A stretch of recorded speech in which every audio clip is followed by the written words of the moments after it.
What's up, guys? SuperCliff here, and thanks for tuning in on this channel's first video upload. I'm your host, Nick Clifford, and today we're going to be talking about Daredevil Season 3, Marvel's critically acclaimed show on Netflix. And before I give my thoughts and opinions on this latest season of Daredevil, I wanted to give a quick rundown of what this channel is all about. Basically, this channel is all about comic books, anything affiliated, like, movies, TV, video games, news and updates surrounding the comic book landscape, as well as comic books. Stories from the past, stories that are happening right now, and comics that will soon to come. We'll talk about the writers, the art that's involved, as well as going over certain characters, delving deep into their origins, their background, in a way that helps you guys understand comics that I wish I learned, because I had no idea how to get into comics or where to even begin. Like, don't even get me started on those days when I was trying to figure out the difference between Earth 616 and the Ultimate Universe in Marvel. It took some time. But speaking of time, it's time that we hop right to talking about Daredevil Season 3. Now, if you guys haven't watched this series or this newest season, don't watch this video. Go away, take a nap, read a book, watch the show. Then come back and watch my video, because my voice is quite smoothing. So this video will contain spoilers. You've been warned. Let's begin. So, Season 3 begins with Matt waking up from what happened last in Defenders. And I have to give the show credit on how this season feels. It makes you feel comfortable in the sense that you do not need to watch Defenders or any other Marvel Netflix show. Thankfully, it's its own show still, and that's how shows should be. CW, I'm calling you out. Because I hate when I have to watch another show or another crossover show to understand what's happening in my show. It's not how it's done. It's not how stories are told. Just stop doing it, please. Moving on. So Matt's waking up. He's not feeling so great. He's not feeling good, guys. And a guy comes by driving on the side of the road, sees Matt. Dude picks him up, brings him to the church. It's the church in which Matt belongs to. The one he prays at, goes to confession, talks to Father Lampum, confesses in how he beats the living crap out of people. And Father Lampum's like, yeah, you know what, Matt? Here's some advice for you. Don't kill him, but besides that, you're doing well. Like, imagine you're a vigilante and you go to confession and you tell the priest, Father, I have sinned. At night, I beat the crap out of people, dressed as a devil, using a billy club. And your priest is like, yeah, son, so why don't you just say 30 Hail Marys, call it a day, see you next week. If only life were that simple. It's also here where we meet Sister Maggie, a new character for Season 3. And for those of you who have read Daredevil Born Again, which I highly suggest you read because it's amazing. Shout out to my boy Frank Miller. Whoop whoop. Then you already know who Sister Maggie is. She's Matt's mom. Surprise! Didn't see that coming now, did you?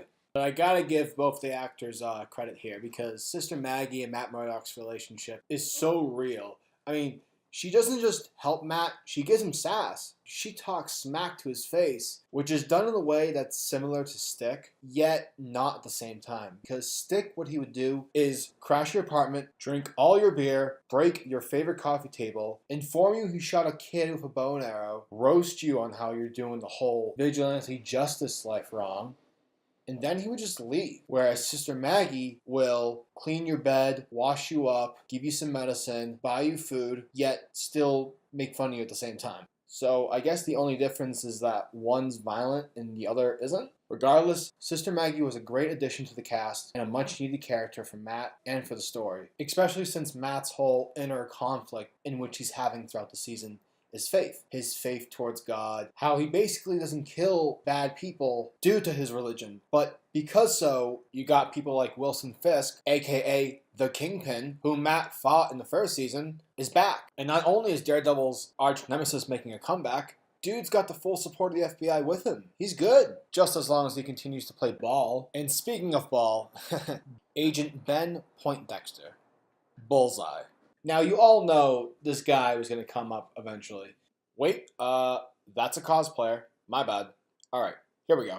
Bullseye, my dear friends, he's portrayed so well by the actor Wilson Bethel. I don't know where this guy's from. I haven't seen any of his work up till now. But the guy just brings a sort of sense of innocence and vulnerability And when you see him and Kingpin share scenes together, you feel bad for Poindexter because as you watch the show, you know that this character is trying so hard to get himself out of this dark place mentally. Now let's delve into Matt's support group, Karen and Foggy. Starting first with Karen.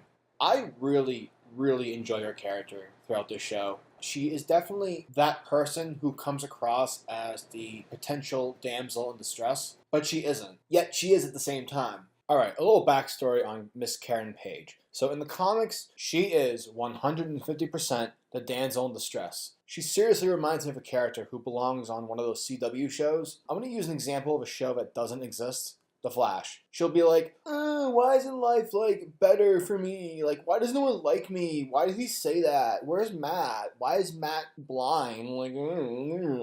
Whoa, you are a terrible, terrible person. And if you didn't like already, here we go. In Born Again, she's a heroin addict and a porn star actress down in Mexico. And because she wants to get one last hit before she quote-unquote quits, she sells Matt's secret identity to her dealer, which eventually gets down to the Kingpin, in which case the Kingpin creates Matt's life a living hell for the entire story. You done good, Karen. You done good. Alright, now that I'm done ranting about comic book Karen Page, let's return back to cool Karen Page. I wouldn't say she's the damsel in distress in the show. She's not. I would give her a different title. It's like the person who screws up a lot, yet is still trying her best. And because of that, you love her character and you understand her point of view. Especially in this season, because in this season, we really go back into Karen's past, which I really enjoyed. I wasn't expecting to really care that much. I had a feeling in this season we would go back to the days when Karen Page was messing up badly. But honestly, after seeing that portion of that episode where we go back in time in Karen's life, I can see this show doing a mini-series of Karen's pre-Hell's Kitchen life. I mean, it will never happen, but you know what? It's nice to think about. Now let's jump ship and move on to Foggy. You see, Foggy, he doesn't really do much besides be the heart and soul of the show. He's the nice guy, the guy you kind of confide in if you're having a bad day, and he'll tell you that it's okay, guys, we have the law. And because we have the law on our side, we are the best in the business. Hey, Foggy, how much money do we have? Oh, we have nothing, Matt. But hey, we have the law on our side. Positivity for everyone. Yay. Dude's just an endless supply of positivity. And because of it, I've always liked his character because of that. Because everyone else is just so dark and miserable. And he's like, yay, the sun's shining. That's cool. But in this season, he's scared a lot. And with good reason. Fisk is out. He's terrified of Fisk. Matt's gone, allegedly. And just his entire group has been separated since season 2. So for him, he's all by himself. And so he leads the charge. And it's interesting because in the past seasons, Foggy has always been like the shadow of Matt. Here, he's making all decisions for himself, acting more confident, calling people out who aren't necessarily doing their job to their fullest extent because maybe they're afraid of Fisk's people, or maybe because they're afraid of receiving backlash to their political campaign or career. Which was cool because in the past seasons, you knew that Foggy wanted to tell people off for not doing their job or listening to the everyday citizen. And here he does it. And it's really nice seeing it because that personal growth you see from season 1 to where he's here now and he's just doing whatever he wants because he's Foggy Nelson. Dude's got the law on his side. Straight up. Now let's move on and talk about the setting and the style of this season. Oh boy. Okay. So the look and the way the season is shot, it's fantastic. It really brings that sense of grit and noir style into this world in a very unique, organic way that makes you feel helpless, which is completely stressful, but is so satisfying at the same time. Because one of the main positives about season 1, in my own personal opinion, was Hell's Kitchen. Its look, its depiction of loss, loneliness, depression, just an internal sense of crap. But yeah, I felt that the vibe of Hell's Kitchen is really well done. It's almost like the city is its own character in the show, which of course is always a plus for any story or TV show that's being depicted, and season 3 is no exception. For it continues to show us that Hell's Kitchen is this community where people are living, but under the ruthless iron fist.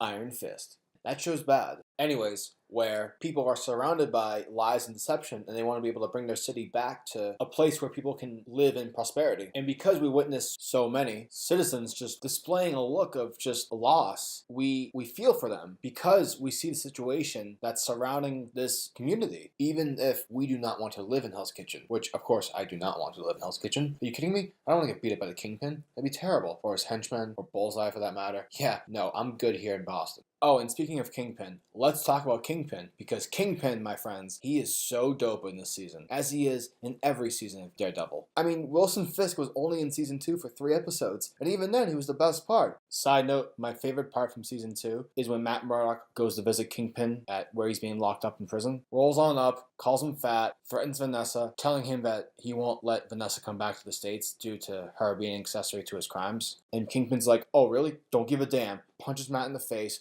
throws him on the table, makes fun of him for being blind or something, threatens everyone that Matt cares about, claims he'll spend more than $6 on postage to bring Matt Murdock down, and then even offers Matt the chance to meet up again for a second date. Oh, what a boss scene. And here in season 3, Fisk continues his awesomeness. He controls the FBI, the cops, the judges, the wardens in the prison. Dude's just owning everyone. And another thing that I noticed in the season is that he uses his intelligence a lot. Quite well, in fact. And as you watch the show, you realize dude's insanely powerful, because here he goes further than that. He really uses his intellect to convert people to his side. And not just by the means of paying people off, he mind twists people. He twists Bullseye's mind to convert him to his side, bring him down to his level. And it works, and it's done masterfully. Kingpin, he's just a genius in vast number of ways, and I really liked him in this season more because you saw his intelligence. It's vast, it's out there. Also, Fisk gives like the best monologues. He always starts his stories with, when I was a boy,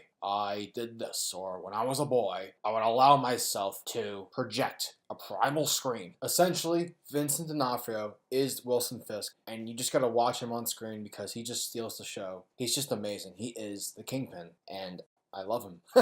And last but not least, the action, which is what Daredevil is known to be, what draws in people. Alright, real talk. You guys know how like in every single season of Daredevil, there's like a hallway fight, and it's just amazing, exceptionally well choreographed, and it just makes you want to fight crime at the end of the night? Yeah, they have one in the season, and it's amazing. It's so dope. I'm pretty sure it lasts for like almost half an episode, but it's so worth it. Oh man, my brain like exploded after I saw it. I was like, they did this in one take. I was impressed. Man, like seriously, the action was just so unpredictable. And for that, I have to give it praise. Overall, my thoughts on season 3, I loved it. And hopefully Netflix continues on with a season 4 in future seasons. I know they canceled Iron Fist, no surprise, and Luke Cage, but we'll see. Essentially, Daredevil is a great show. It's definitely a top 10 for me. Honestly, guys, just watch the show. If you haven't already, watch episode 1, season 1. Start there and enjoy. Relish in its golden storytelling.